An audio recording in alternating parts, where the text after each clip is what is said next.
This is what comes to mind when you think of the concept music. Talented performers playing beautifully handcrafted instruments, all producing lovely sounds. But this little black box can also produce music. It's a MIDI box, a musical instrument digital interface. And today, musicians are using devices like these to get music out of, well, just a plastic box with nothing more than silicon chips inside. Though it's unlikely it will ever sound quite as good as a string quartet. Today, we look at and listen to MIDI music on this edition of the Computer Chronicles.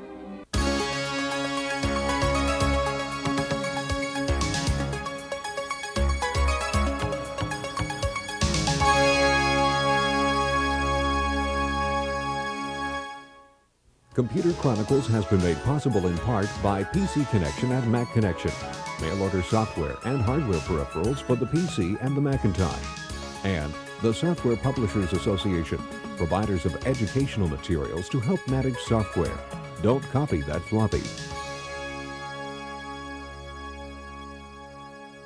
Welcome to the Computer Chronicles. I'm Stuart Chaffee, and with me this week is Bob O'Donnell, editor of Electronic Musician magazine. Bob, we have the Miracle Piano here from Software Toolworks. A lot of people have heard about this with Nintendo, but you can use it actually in a better way with your personal computer and turn your computer into a piano teacher. Let's show our viewers how this actually works. Here's a song that it wants you to practice, so try to play it and make a couple of mistakes on purpose here. And you see the screen shows you the notes to be played. On the staff, the actual finger you should be using. At the bottom of the screen, you see the actual keyboard as it's depressed on the piano. And you've finished a pretty lousy practice session here, and let's see what the teacher inside the computer says about that. You had some trouble with that performance. You made 24 errors. I guess what's neat is the computer is really listening to your performance. Now, what I want to do is show what would happen here if you kept on really messing up. And it's really great, especially for kids, because it'll turn what looked like a music lesson into a video arcade game. So we'll go to the main menu, go to the arcade, and ask it, say, to play this Ducks game. And it's Ode to Joy. You see, it's the same piece of music now, but in a different way. And take a look at this. Okay, so these ducks are coming along, and they're on the staff just as if they were notes. It's asking you to recognize those notes. And if you hit the right key, you kill the duck. And if you hit the wrong note, you don't kill the duck. Pretty neat way to learn how to play the piano. All right, this is kind of fun stuff we're talking about now, but electronic music is really becoming serious. I mean, it's becoming mainstream in the music business, isn't it? Yes, it is. It's very much of a professional tool. It's been around for several years now, and it's established itself as a main production tool. But the beauty of MIDI is it also works for hobbyists, and it allows people to make music at home very cost efficiently and in a way that they could never dreamed of before.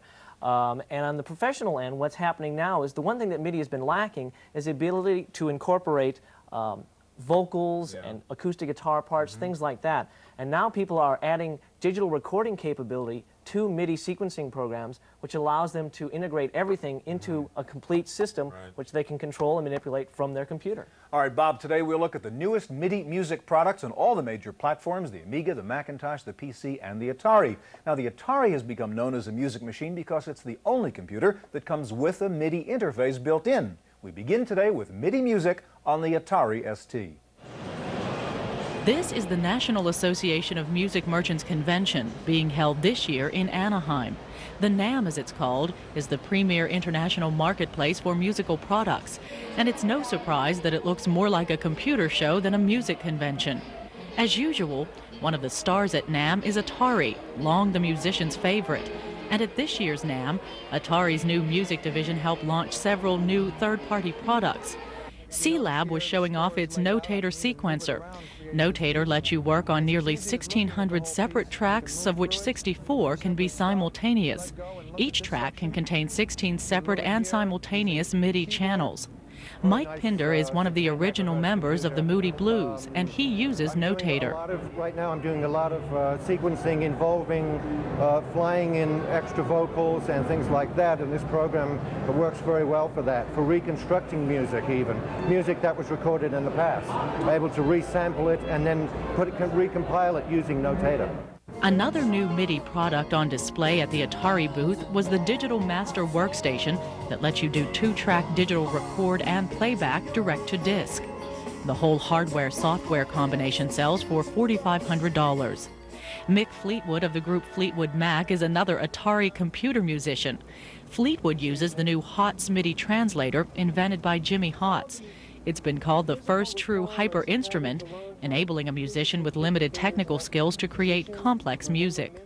My main frustration was I'm a drummer, of course, not a keyboard player, and it started with really saying it must be possible in this day and age to develop a system where someone can either learn to play, if you're a player, to become instantly far more prolific, quite frankly, than conventional methods.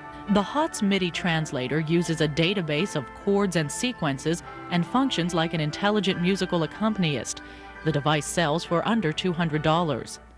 Chester Thompson is a drummer who's played with Phil Collins and Genesis. He uses Cubase, a sequencing program from the Steinberg Jones Company. The newest version of Cubase lets you not only control MIDI inputs, but also gives you remote software control of multi-track tape machines. In all, there were 16 developers showing off new music products for the Atari platform at this year's Music Merchant Show. For the Computer Chronicles, I'm Maria Gabriel.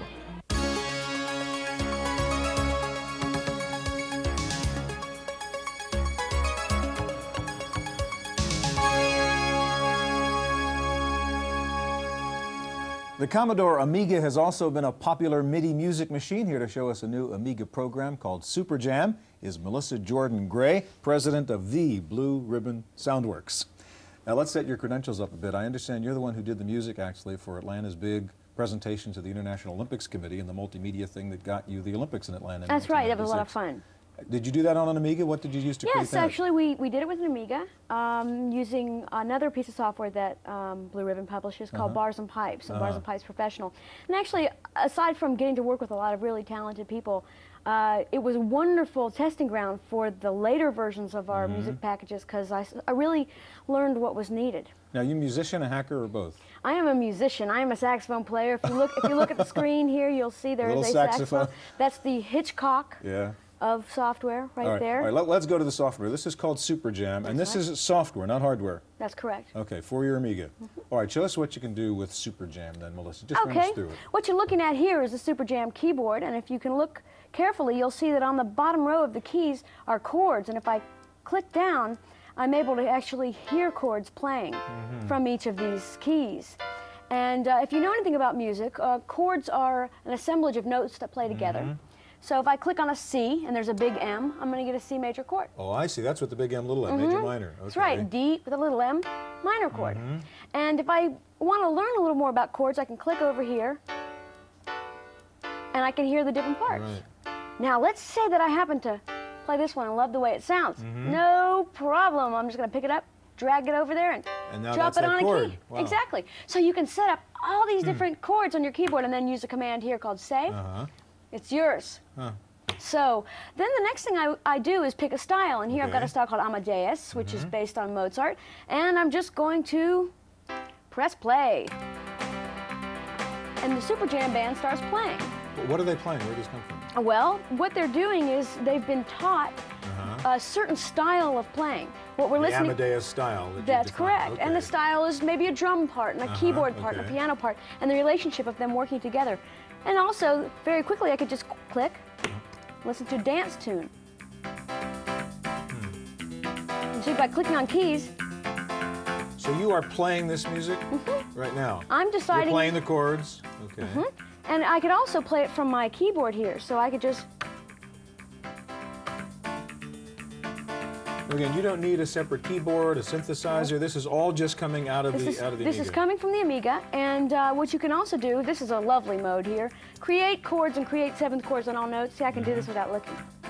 It's like Stevie Wonder. No, okay. That's how he does it. That's it.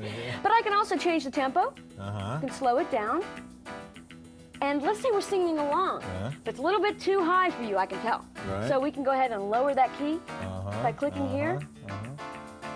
So this looks like a lot of the buttons you have on one of those expensive Yamahas or Casios or Yes, something. but there's a difference because on the Yamahas and the Casio, first of all, you can't tell it how to play music. Right, What you can do with this one, You can't just suddenly change keys quickly, and most importantly, you can't write it down. See, this is just sort of the playground of Super Jam. But we can move forward and say, okay, I'd like to write a piece of music. We're going to call that the intro. We're going to make our intro, let's say, 5 measures in length. And this actually remembers the key I'm in, remembers the tempo, and it even remembers the style that I was doing. But I'm going to go ahead and put us back in the key of C. And I just start playing.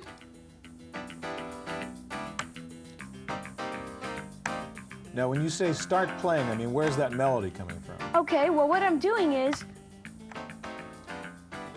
I'm telling the program what chords I want it to play. Okay. I've told it what style, Right. what key, and what tempo. And it takes all that information and it puts it together, and it plays music. So you're saying a musical moron could kind of sit down here and close their eyes and do what you did, and something comes out and you can say, I wrote that. If you can't play an instrument, this will fool your mother into thinking you went to piano lessons every day. Promise. And if you can play music, you'll be able to play music even better. There's no question about it. Yeah, now where does it fit? Is this both for the person who doesn't know anything and wants to mess around, and is it also for the musician who really wants to use That's this as right. a tool? If you are a good musician, you will be a great musician with Super Jam. If you are a video producer, you'll become a music producer with Super Jam. And like I said, if you couldn't carry a tune with a bucket, you won't need a bucket to carry more than All that right, Super with Jam is for the Amiga. How much does it cost? It lists for $149 and can be purchased for as low as $79 in the store. Melissa, thank you very much. You're welcome. All right, some of the new computer-based music gadgets are rather incredible, and we're going to visit the Center for Computer Research in Music and Acoustics at Stanford University to see the cutting edge of computer music. Okay, go ahead.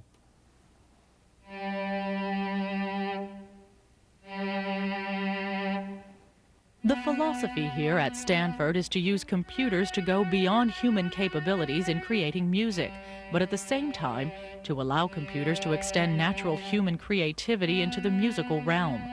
For example, this is the BioMuse, also known as the air violin. It's a signal processor that takes its input from the performer's musical movements. The right arm does notes on and off, and also loudness.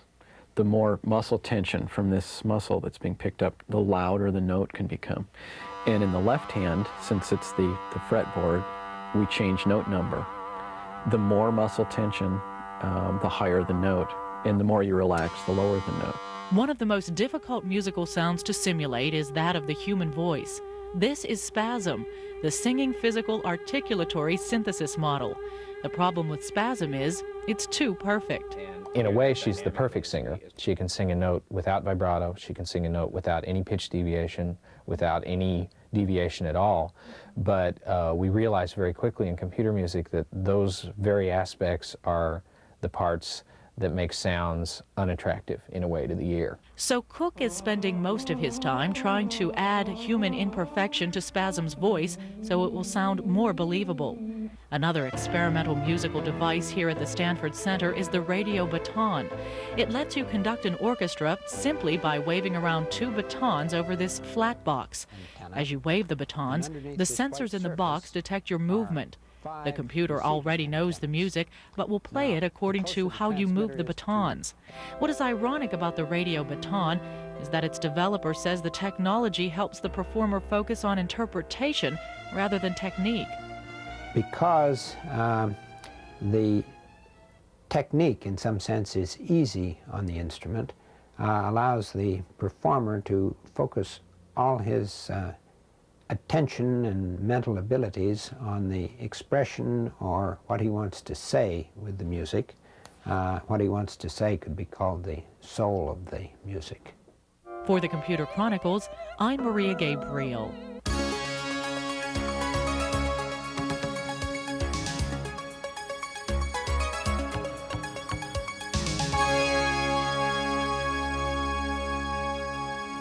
Now, you don't need $1 million worth of computers to play around with MIDI music. You can even do it on your plain old PC. Here to show us how is Dennis Lebrecq of Passport Designs, Inc. Now, Dennis, I have to tell you, we did a show on MIDI music a couple of years ago. I mean, there were keyboards, wires, cables, boxes. I can't believe it. I mean, I last was part of setting some of that just stuff one up. computer. You have one keyboard, one box. What is the Roland box? That's a Roland sound module, and that's capable of producing up to 16 different sounds at the same time. So it's really like having 16 keyboards all in one really little box. changed in the past couple of years. Changed completely. You can have a full-blown recording studio right here. Okay, we have a PC running Windows, and you have a program called Encore. Tell us about it and then show us what you do. Encore is a transcription program, notation program for professional musicians, and it allows you to literally print sheet music. Put a piece of sheet music up on the screen and print it out.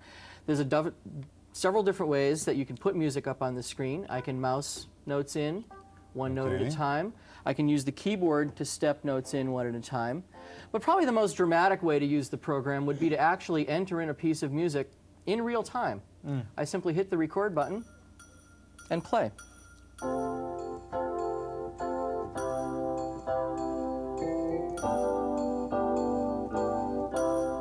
And as soon as I hit the space bar, it turns into music. Now, this used to be a pretty difficult thing to do not too long ago. Transcription is not an easy thing to do. You can sit down there and well, try to I mean, figure out the notes. how accurate is this? The computer is actually more accurate than what you can play. It will actually transcribe up to 64th note triplets. More often than not, you don't want to see that fine of notation on the screen. You want to get an approximation of what you've played so you can easily hand it to somebody and be able to play it back. I could literally be putting up 64th note rests every time I lift my hands up off the keyboard. It's a very, very accurate program. And once you have the music up on the screen, Encore is very, very easy to make changes to the music and edit your music. Much like a word processing program where I can cut, copy, and paste or change things, this now becomes a graphics program where I can say, oh, take this measure up to here. I want a little more space between these two measures. I want to slide this over. This is a wrong note. Let me just grab the note and change the note. You can hear it as you can hear it as you're playing it. I can grab my eraser and take out individual notes. I can just go to my palette here and grab different notes and enter them in on the screen, or grab slurs, curves. So I can start making this look like a real piece of music. Once everything is up on the screen, I can start moving things around. This is being used by professional musicians, amateur musicians, everybody from small recording studios to Herbie Hancock and Oscar Peterson. Now, besides notation, what else can you do with this? There are other things I think. Well, there is actually, this really is a sequencer, and I'm not sure if you've covered sequencing quite yet, but basically this allows me to do full-blown orchestration with this program. And as you can see, I can see all the parts on the screen. I can actually take a look at another window called my staff sheet. And this allows me to change the volume of any of the tracks on the screen. Okay, so there are all the different lines that are going in the music. And here's my string part, and I can bring the strings up. Wow. So I have a mixer as well. I can change the sounds. If I want to make this string sound a horn sound, I can simply click in here and choose a different device. Oops, I don't have it set up. Okay. And change to a different device, horns, piano part. I can change everything around and then look at it. And then, of course, from here you can actually print it out. So print out on a dot matrix printer, on a laser printer, whatever quality printer you have. It is a Windows program, so it'll support any printer that Windows supports. I can automatically, for instance, take the bass line, extract that part to a new staff, and hand the bass line off to my bass player. So unlike what we saw earlier in the show, this is really not for the novice Encore. This is a professional musician program. Now, we do have a program that is available called Music Time, which is a very similar program to Encore. It's derived from Encore. It doesn't have quite as many bells and whistles. I can, basically, you do need to be a musician, or it helps to be a musician. I have had people go from the Miracle keyboard system after they've learned a little bit right to a notation program. As a matter of fact, this is available. This program works on the Miracle keyboard. Really? Yeah, well, I wanted to ask you, what's the minimum hardware you need to do something like this? Basically, any computer, we have a PC version and we have a Macintosh version. The PC version needs to run Windows. So anything that will run Windows well But will I mean, run you need our the program. rolling box and you things need a like that. synthesizer of some sort. I can deal with just a single But you could be keyboard. working right off the I can work keyboard. with this. I can work with, again, with the Miracle keyboard, with a Sound Blaster if you just want to use the mouse. But typically you'll need some kind of keyboard available at most commercial And stores. what does Encore sell for? What's the price? Encore is $5.95 and Music Time is $2.49. Dennis, thank you very much. Thank you. All right, next up, MIDI music on the Macintosh. Stay tuned.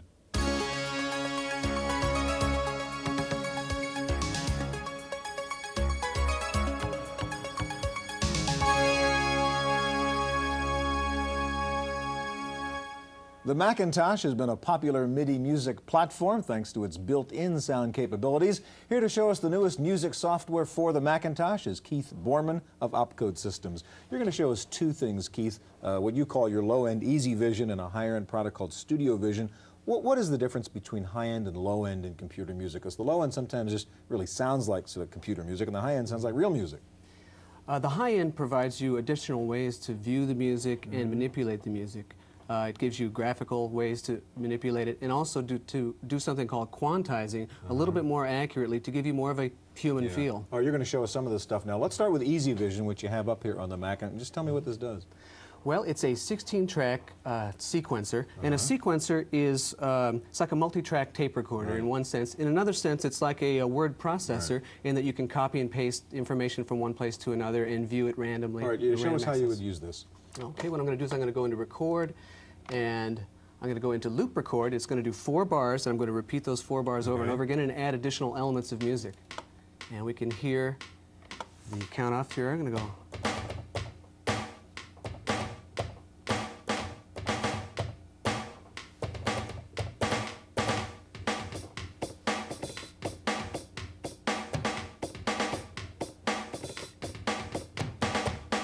Okay, we've added the drum parts. Now what I'm going to do is I'm going to go ahead and switch to a bass part now.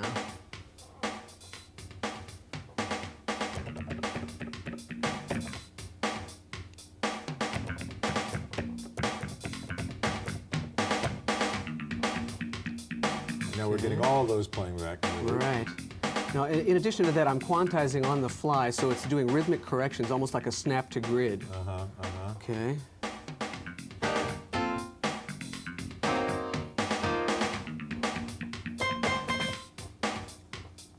Okay, let's add another part here.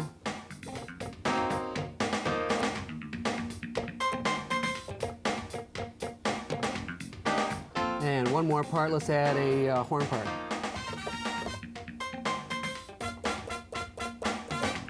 So you're just laying down a track at a time and accumulating those tracks. Okay, let's look at that information very quickly. And what we'll do is we will view it on what's called a piano roll. And one of the nice things about Easy Vision is there's online help wherever you look, so you can kind of teach yourself while you're playing music. And this is not System 7 only, it also works with System 6 if you're still doing the switch. All right.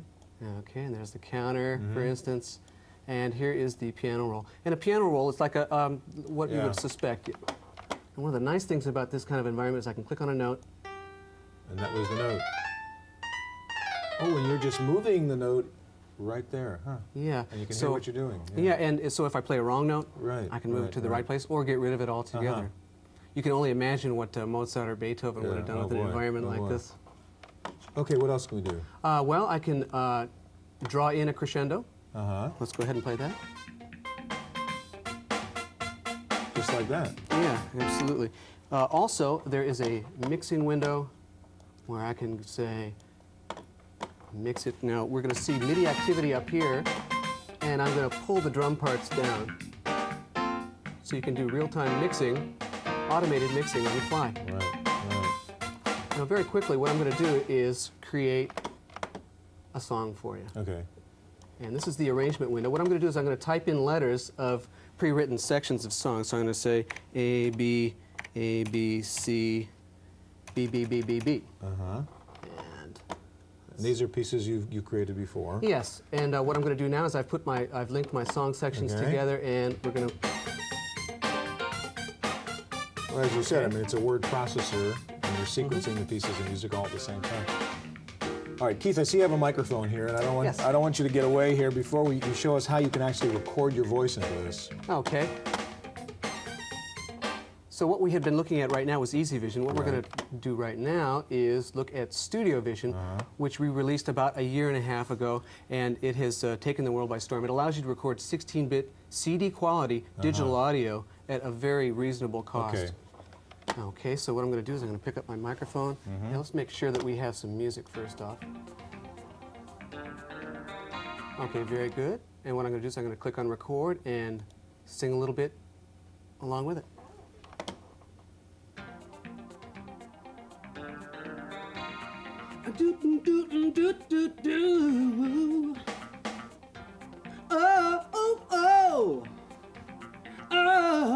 na, na, na. Okay, let's listen back to this. Okay, so you just recorded what you were singing into the mic. Yeah, and we can view this. So along with the MIDI capabilities of a professional sequencer, it also gives you the ability to manipulate and there see you are. digital audio. So let's listen to that back, and you can see the bouncing ball just like the other program. Gives you an idea where the bars and beats are. And there you are.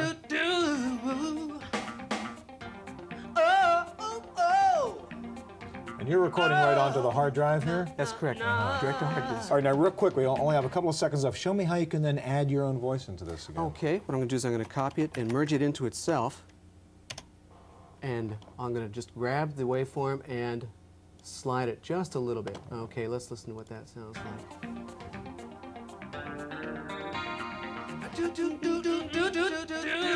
Sort of cut and paste and slide, and then you can go back and play with it. That's great. Keith, thank you so much. That's really terrific. Easy Vision and Studio Vision. All right, that's our look at MIDI music. Stay tuned now for this week's computer news on Random Access.